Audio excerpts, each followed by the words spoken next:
I live alone in what used to be a peaceful suburban neighborhood, nestled in a quiet town about 30 minutes outside the city.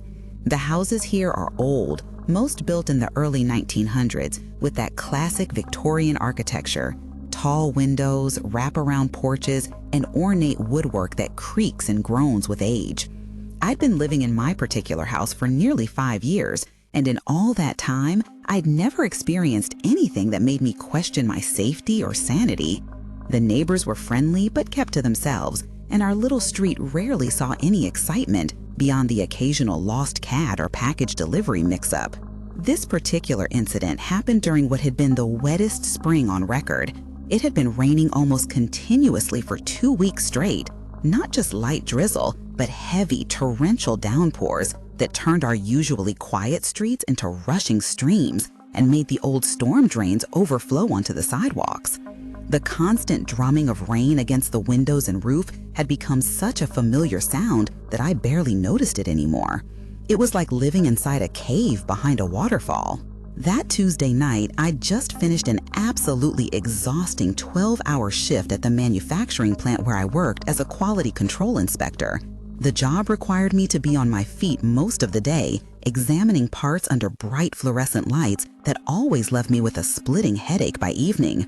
By the time I clocked out at 8:30 p.m., my back ached, my eyes were strained, and all I wanted was to get home, heat up some leftover Chinese food, and collapse on my couch with a cold beer and whatever mindless television show I could find. The drive home was treacherous. The rain was coming down so hard that even with my windshield wipers on their highest setting, I could barely see more than a few feet ahead of me. The roads were slick and reflecting the scattered streetlights like black mirrors. Most of the houses I passed had their lights on, creating warm, inviting glows behind rain-streaked windows, but the streets themselves were completely deserted. Smart people were staying indoors on a night like this. I pulled into my driveway around 9:15 p.m., making a mad dash from my car to the front door while getting absolutely soaked despite the short distance. Inside, I kicked off my waterlogged work boots, peeled off my damp jacket, and immediately went to the kitchen to put my leftover lo mein in the oven. The familiar routine of being home felt especially comforting after such a miserable day and drive. My house has an open floor plan, so from the kitchen I can see directly into the living room and down the hallway toward the bedrooms. I just settled onto the couch with my reheated dinner and was scrolling through Netflix options when I heard it. A slow, deliberate knock at the front door. Not the quick rap, rap, rap of someone in a hurry or the cheerful rhythm of a friend stopping by. This was measured, almost methodical. Knock, pause, knock, pause. I glanced at the clock on my cable box. 9:47. Who would be out in weather like this, especially this late on a Tuesday night? I wasn't expecting anyone, and I certainly hadn't ordered any deliveries. My first thought was that it might be one of my elderly neighbors. Mrs. Patterson from next door was in her 70s and lived alone, and Mr. Chen across the street had some health issues. Maybe there was an emergency of some sort. I walked to the front door and peered through the peephole. Standing on my covered porch was a man I didn't recognize. He appeared to be in his early 30s with shoulder-length brown hair that was completely soaked and plastered to his head. He was wearing a black rain jacket with the hood down, and water was literally dripping off of him in steady streams. But what struck me most was his posture. He wasn't hunched over against the rain like you'd expect someone to be. He was standing perfectly straight, almost rigid, staring directly at my door as if he could see right through it. I opened the door just wide enough to speak through the gap, keeping the security chain engaged. "Can I help you?" I called out over the sound of the rain. The man turned his head toward me with an odd mechanical movement, like a security camera adjusting its angle. His face was pale and drawn, with dark circles under his eyes that made him look like he hadn't slept in days. When he spoke, his voice was flat and emotional, barely loud enough for me to hear over the downpour. "My dog," he said simply. "Have you seen my dog?" "I'm sorry, what?" I asked. "My dog got out, jumped the fence. I've been looking for hours." He spoke in the same monotone voice, never blinking, never taking his eyes off mine. Small, brown and white, answers to Buddy. I shook my head. "No, I haven't seen any dogs tonight. Sorry.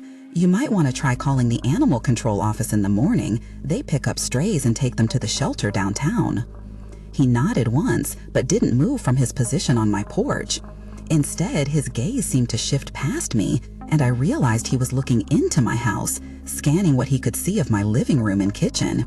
The way his eyes moved was unsettling, methodical and calculating, like he was taking inventory. "Okay, well, good luck finding him," I said, starting to close the door. Wait, his hand shot out and pressed against the door frame, not aggressively, but firmly enough that I couldn't close it. "You sure you haven't seen him? Small brown and white dog? He might have gotten into your backyard." There was something in his tone that made my stomach tighten. "I'm sure. I just got home from work and came straight inside. I haven't been in the backyard." He stared at me for what felt like a full minute, but was probably only 10 or 15 seconds. Then he stepped back and nodded. "All right, thanks anyway." He turned and walked down my porch steps, but instead of heading toward the street like a normal person would, he veered off toward the side of my house. I locked the door and went to the living room window, pulling back the curtain just enough to watch him. He was walking slowly around the perimeter of my property, occasionally stopping to peer into the shadows beneath bushes or behind my garden shed. His movements were deliberate and methodical, like someone conducting a search, but there was something off about it. He wasn't calling for the dog, wasn't making the kinds of sounds you'd make when looking for a lost pet. He was just searching. After about 10 minutes, I lost sight of him and assumed he'd moved on to search other yards in the neighborhood. I tried to go back to my dinner and TV, but I found myself getting up every few minutes to check the windows. Something about the encounter had left me feeling uneasy, though I couldn't put my finger on exactly what. About half an hour later, I remember because I just started watching a late-night talk show, there was another knock at the door. The same slow, measured rhythm as before. My heart immediately started racing because somehow I knew it was the same man. This time when I looked through the peephole, he was standing in exactly the same position as before, as if he'd never left. His hair and clothes were just as wet, he had the same rigid posture, the same blank expression on his face. I opened the door again, but this time I didn't undo the security chain. "Did you find your dog?" I asked, though I already knew the answer. "He's in your backyard," the man said in that same flat voice. "I saw him go around the side of your house. Can I go back there and get him?" I felt a chill that had nothing to do with the cold air coming through the door crack. "I don't think that's a good idea. It's dark and muddy back there, and honestly, I didn't see any dog." "I need to get my dog." His voice remained emotional, but there was something insistent about it now. "He's scared. He doesn't like storms. Look, if there's really a dog in my backyard, I can go out and check in the morning when it's light out, but I can't just let a stranger wander around my property at night." The man's expression didn't change, but I noticed his hands clench and unclench at his sides. "I just need to get my dog. He's right there." I started to close the door again, but he took a step forward, close enough that his face was only inches from the door crack. "Please, I just need to get inside and look for him." The way he said "get inside" made my blood run cold. Not look in your backyard or check around back, get inside. "I think you should go now," I said firmly, closing the door and turning the deadbolt. Through the peephole, I watched him stand there for another minute, staring at the door. Then he walked away, but instead of leaving my property, he headed toward the back of my house again. I quickly went to the kitchen window that overlooks my backyard, but it was too dark and rainy to see much of anything. That's when I started to get really frightened. I grabbed my cell phone and went around the house, making sure every window and door was locked. As I was checking the sliding door that leads to my back patio, I saw a flash of movement outside. I turned on the patio light and nearly jumped out of my skin. The man was standing about 10 feet away from the sliding door, just at the edge of the circle of light. He wasn't moving, wasn't searching for anything. He was just standing there in the pouring rain, staring at me through the glass. When our eyes met, he raised his hand and pointed at the door handle, then made a turning motion with his finger. I backed away from the door and immediately called 911. As I was explaining the situation to the dispatcher, I kept checking the window, but the man had disappeared again. The operator told me a patrol car would be there within 15 minutes and advised me to stay inside and keep all doors and windows locked. While I was waiting for the police, I heard sounds from different parts of the house. Footsteps on the front porch, scratching noises near the basement windows, the sound of someone testing door handles. Each time I looked out a window, I couldn't see anyone, but the sounds continued. It was like he was circling the house, looking for any way to get inside. When the police finally arrived, I watched from my living room window as 2 officers got out of their patrol car and approached the house with flashlights. I met them at the front door and explained what had been happening. They took a report and searched around the property, but found no sign of the man. "Probably just moved on when he saw us coming," one of the officers said. "But you did the right thing calling us. Guy sounds like bad news." After they left, I barely slept that night. Every sound, and with the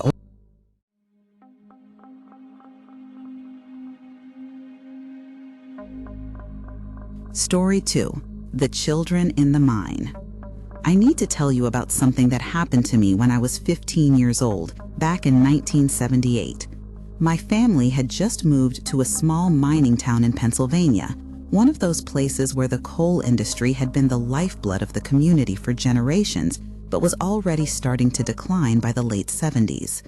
The town itself was typical of the region, a main street lined with brick buildings that had seen better days, neighborhoods of small houses clustered around the hillsides, and everywhere you looked, reminders of the mining heritage that had built and sustained the place for over a century. Our new house was on the outskirts of town, where the residential area gave way to dense woodland. The forests in that part of Pennsylvania are thick and dark, full of old-growth oak and maple trees that create a canopy so dense that even on bright summer days, the forest floor remains dim and cool. What I loved most about our new location was that we backed right up to hundreds of acres of state forest land, which meant unlimited territory for a teenager who loved hiking and exploring. My parents had bought the house specifically because of its proximity to the woods.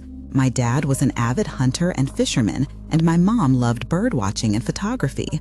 They figured that having all that wilderness literally in our backyard would be perfect for family activities, and would give me and my younger sister plenty of space to roam and explore. I'd been hiking those trails almost every day since we moved in that summer. There was something about being alone in the woods that I found incredibly peaceful. The way the light filtered down through the leaves, the sound of wind moving through the branches, the occasional glimpse of wildlife going about their business. It was like having my own private sanctuary where I could escape from the awkwardness and social pressures of being a teenager in a new town. By December, I'd explored most of the obvious trails, so I'd started venturing off the beaten path, creating my own routes through areas that didn't see much human traffic. Winter hiking was actually my favorite time of year in those woods. The lack of leaves on the deciduous trees opened up views that were hidden during the warmer months, and there was something beautifully stark about the black tree trunks against the white snow. It was a Saturday afternoon, cold but not bitter, with about 6 inches of fresh snow on the ground from a storm the night before. I'd set out after lunch with my usual gear, a backpack with water, some snacks, a compass, and a small hatchet for clearing brush. I was following a deer path that I'd discovered a few weeks earlier, one that led deeper into the forest than I'd ever been. After hiking for about an hour, I came to an area where the terrain became more rugged, with rocky outcroppings and steep ravines carved by centuries of water runoff. The deer path I'd been following seemed to disappear in this rocky section, so I was picking my way carefully between the boulders and trying to find the best route forward. That's when I heard the voices. At first, I thought I was imagining things. The sound was faint and seemed to be coming from somewhere below me, which didn't make sense given that I was on relatively high ground. But as I stopped and listened more carefully, there was no mistaking it. I could hear children talking and laughing, the kind of sounds you'd hear at a playground or in a schoolyard. The strange thing was that there were no houses anywhere near this part of the forest, and it was the middle of winter. What would children be doing out here alone in the snow, miles from the nearest road or trail? And how had they gotten here? The more I thought about it, the less sense it made. I followed the sound, working my way down a steep, rocky slope toward what I assumed was a valley or clearing where the kids might be playing. But instead of finding an open area, I discovered something I hadn't expected: the entrance to what was obviously an old mine shaft. The opening was about 8 feet wide and tall enough for a person to walk through upright. It had been framed with heavy wooden timbers that were now gray with age and partially collapsed on one side. A rusted metal sign that was barely readable warned of dangerous conditions and unauthorized entry, but it was so old and weathered that I could barely make out the words. The voices were definitely coming from inside the mine. I could hear at least 2, maybe 3 different children talking and laughing, though I couldn't make out what they were saying. The sounds echoed off the stone walls of the tunnel, making it impossible to tell how far back they were. My first thought was that these kids were in serious danger. Everyone in a mining town knew that abandoned mine shafts were incredibly hazardous. They could contain poisonous gases, have unstable ceilings that could collapse at any moment, or hide sudden drop-offs that could be fatal. I called out into the mine shaft, "Hello, is everyone okay in there?" My voice echoed back with a hollow, eerie quality that made the words sound distorted and strange. The children's voices stopped immediately, and for a few seconds, the only sound was the wind moving through the trees behind me. Then one of them called back, "We're okay." It sounded like a boy, maybe 8 or 9 years old. "We're just playing." "You need to come out of there right now," I shouted. "It's not safe. These old mines are really dangerous." There was whispering, like they were discussing what to do, but I couldn't hear what they were saying. Then the same boy's voice called out, "We can't come out yet. We're not done playing." I was getting more worried by the minute. These kids clearly didn't understand how much danger they were in.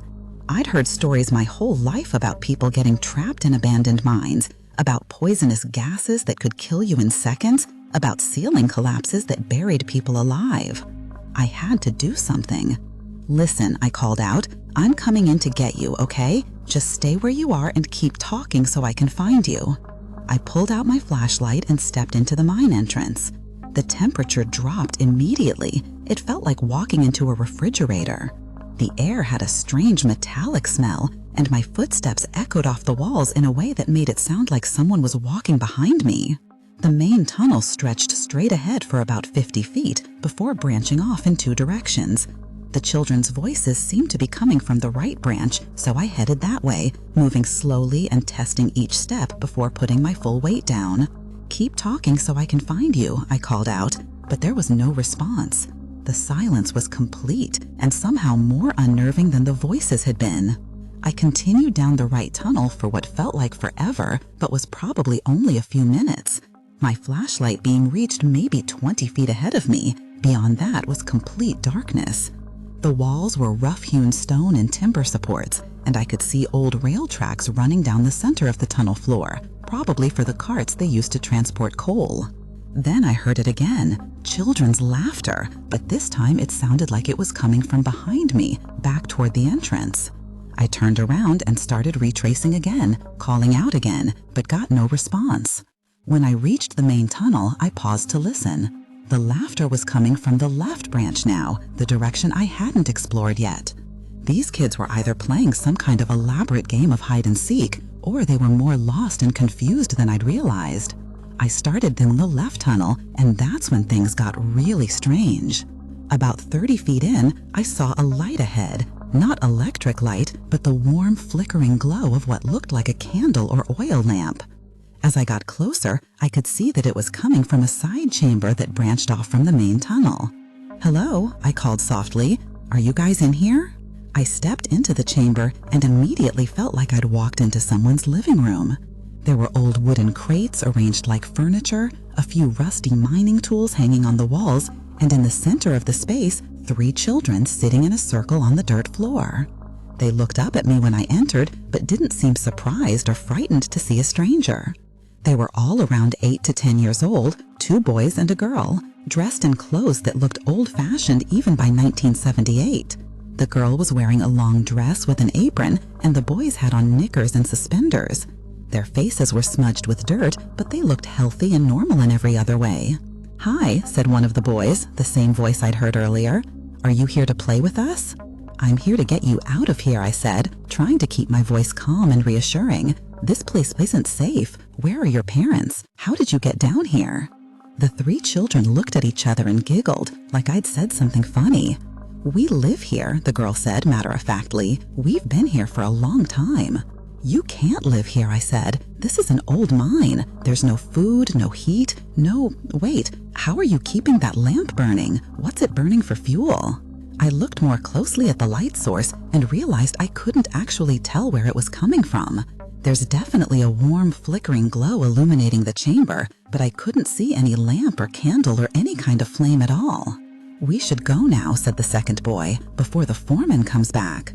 "What foreman?" I asked, but they were already standing up and moving toward the back of the chamber, where I now noticed there was another tunnel entrance that I hadn't seen before. "Wait," I called after them, but they had disappeared into the darkness. I followed with my flashlight, but the tunnel seemed to go on forever, branching and turning in ways that didn't make sense. I could hear their voices echoing from different directions, sometimes ahead of me, sometimes behind, sometimes from passages I hadn't even seen. I don't know how long I wandered around in there trying to find those kids. It could have been 20 minutes or 2 hours. I completely lost time. The tunnel seemed to form a maze that got more complex the deeper I went, and I started to worry that I was going to get lost myself. Finally, I decided I had to give up and get help. I retraced my steps as best I could, following my own footprints in the dust and dirt, and eventually made it back to the main entrance. The late afternoon sunlight seemed incredibly bright after being in the darkness for so long. I ran most of the way home and immediately told my parents what had happened. My dad called the police and the fire department, and within an hour there was a full search and rescue operation mobilized. Firefighters with specialized cave rescue training, police officers, even some volunteers from town who knew the local mines. They searched that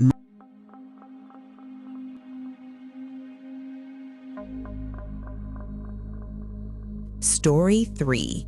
The Thing Under My Bed. This happened to me when I was 8 years old, and I'm 36 now, but I remember every detail as clearly as if it occurred yesterday. Some experiences burn themselves so deeply into your memory that no amount of time can diminish their clarity, and this was definitely one of those experiences. My family lived in a beautiful Victorian house that my parents had bought when I was 6. It was built in 1889, according to the historical records we found in the basement, and it still retained most of its original architectural features: high ceilings with intricate molding, tall windows with original wavy glass, hardwood floors that creaked and groaned with every step, and a grand staircase with an ornate banister that curved gracefully up to the second floor. My bedroom was on the second floor, at the end of a long hallway lined with family portraits and old photographs. It was a large room with 2 tall windows that faced the backyard, and it had been decorated with typical little boy themes: model airplanes hanging from the ceiling, posters of race cars and sports heroes on the walls, and a bookshelf filled with Hardy Boys mysteries and adventure stories. The house had what my parents called character, which was their polite way of acknowledging that it was old and had its quirks. The floorboards creaked at all hours of the day and night, the radiators made mysterious clanking sounds when the heat kicked on, and there were drafts that seemed to come from nowhere, causing doors to close by themselves and curtains to flutter even when all the windows were shut tight. But I loved that house. There was something magical about living in a place with so much history, imagining all the families who had lived there before us, all the children who had played in my room and slept in my bed. My parents had done a lot of research on the house's history, and we knew that it had been home to 7 different families over the course of nearly a century. Most of them had been happy families, according to the elderly neighbors who remembered some of the previous owners. The incident I'm about to tell you about happened during one of the coldest winters on record in our area. We're talking about temperatures that regularly dropped below 0, with wind chills that made it feel even colder. Our old house, for all its charm, wasn't the most energy-efficient building, and despite my parents' best efforts to keep it warm, my bedroom always seemed to be a few degrees colder than the rest of the house. That's why I had developed the habit of keeping one of my bedroom windows cracked open just a tiny bit, even in winter. I know it sounds counterintuitive, but the house's heating system had a tendency to make my room stuffy and overheated, and the small amount of fresh air coming in through the slightly open window helped me sleep better. The window opened on hinges rather than sliding up and down like modern windows, and I would typically open it just enough to let in a thin stream of cold air. On this particular night in February, I remember going to bed around 8:30 p.m. as usual. My parents had tucked me in, read me a bedtime story, and turned off the light, leaving only my small nightlight plugged in near the door. I fell asleep quickly. I was always a good sleeper as a child and slept soundly for several hours. What woke me up was the urgent need to use the bathroom. This wasn't unusual. I was 8 years old and still occasionally had to get up during the night. But this time, the need was so sudden and intense that I was instantly wide awake, knowing I had to get to the bathroom immediately or risk having an accident. I sat up in bed and immediately noticed that my room felt much colder than usual. Looking toward the windows, I could see that snow was falling heavily outside, and one of my windows, the one I typically kept cracked open, was now wide open, swinging back and forth slightly in the wind. That struck me as odd because I was always very careful about how far I opened that window. I never opened it more than an inch or two, just enough for ventilation, but now it was open wide enough that snow was actually blowing into my room, creating a small pile of white powder on the windowsill and the floor beneath it. I didn't have time to think about it too much because my need to get to the bathroom was becoming critical. I jumped out of bed and hurried across the cold hardwood floor, through my bedroom door, and down the hall. The bathroom was at the opposite end of the hall from my bedroom, and I had to pass my parents' room to get there. Their door was closed, and I could hear my dad snoring softly, which was normal. I took care of business quickly and quietly, not wanting to wake them up, and then started the journey back to my room. As I walked back down the hallway, I was thinking about that open window and wondering if I should wake up my parents to help me close it. It was letting in a lot of cold air and snow, and I was worried about damage to the floor or furniture. But I also knew that waking them up over something like this would probably result in a lecture about being more careful with the window in the first place. I decided I would try to close it myself first, and if I couldn't manage it, then I would get my parents' help. When I entered my bedroom, the first thing I noticed was that there were wet footprints on the floor leading from the open window to my bed. They weren't the kind of prints you'd make with shoes or boots. They looked like bare feet, but much larger than mine, adult-sized feet with what looked like water or melted snow dripping from them. My heart started pounding as I followed the trail of wet prints with my eyes. They led directly from the window, across my room, to the foot of my bed, and then they just stopped, like whoever had made them had simply vanished when they reached my bed. I stood frozen in my doorway, trying to make sense of what I was seeing. The logical part of my 8-year-old brain was telling me that maybe the snow blowing in through the window had melted and somehow formed patterns that just happened to look like footprints. But deep down, I knew that wasn't what had happened. Those were definitely the prints of human feet, and they were fresh. I could see water still pooling in some of the deeper impressions.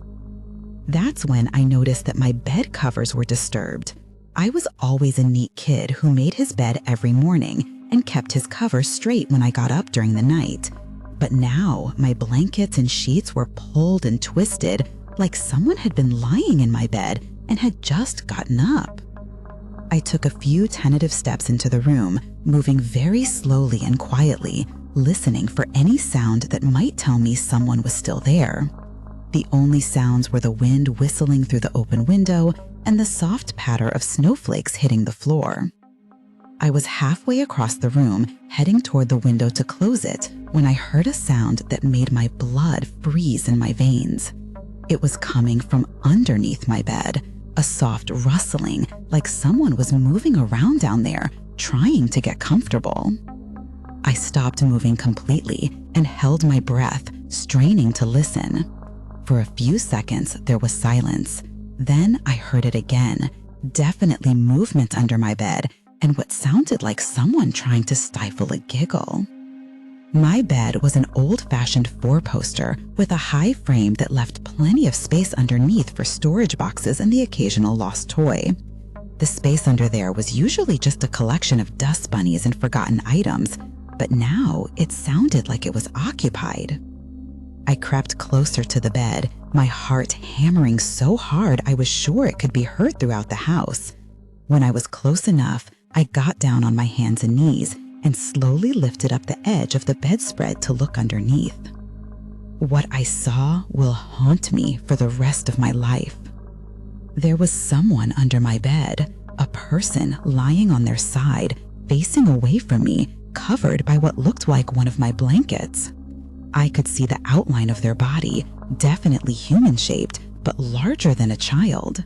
They were perfectly still, as if they were pretending to be asleep, but I could sense that they were aware of me looking at them. As I watched, frozen with terror, the person slowly began to turn over to face me. The movement was deliberate and slow, like they wanted to make sure I saw every second of it. When they completed the turn and I could see their face, I realized it was a man I didn't recognize, middle-aged with dark hair and pale skin that looked almost luminous in the dim light from my nightlight. But the most terrifying thing was his expression. He was smiling at me, not a friendly or reassuring smile, but something much more sinister. It was the smile of someone who had been caught doing something they shouldn't be doing, but wasn't embarrassed about it. It was almost playful, like we were sharing some kind of joke. He raised his hand and gave me a small wave, still smiling that horrible smile. I couldn't move, couldn't breathe, couldn't make a sound. I just knelt there staring at this stranger who had somehow gotten into my house, into my room, and was now lying under my bed like it was the most natural thing in the world. Then, still maintaining eye contact with me, he slowly pulled my blanket up over his head, covering his face completely. But I could see the outline of his body still there under the covers, and I could hear him shifting around, getting comfortable, like he was settling in for the night. That's when my paralysis broke, and I started screaming. I screamed louder and longer than I had ever screamed in my life. It was pure terror coming out of me, the sound of a child who had encountered something so far outside the realm of normal experience that his only response was to make as much noise as possible.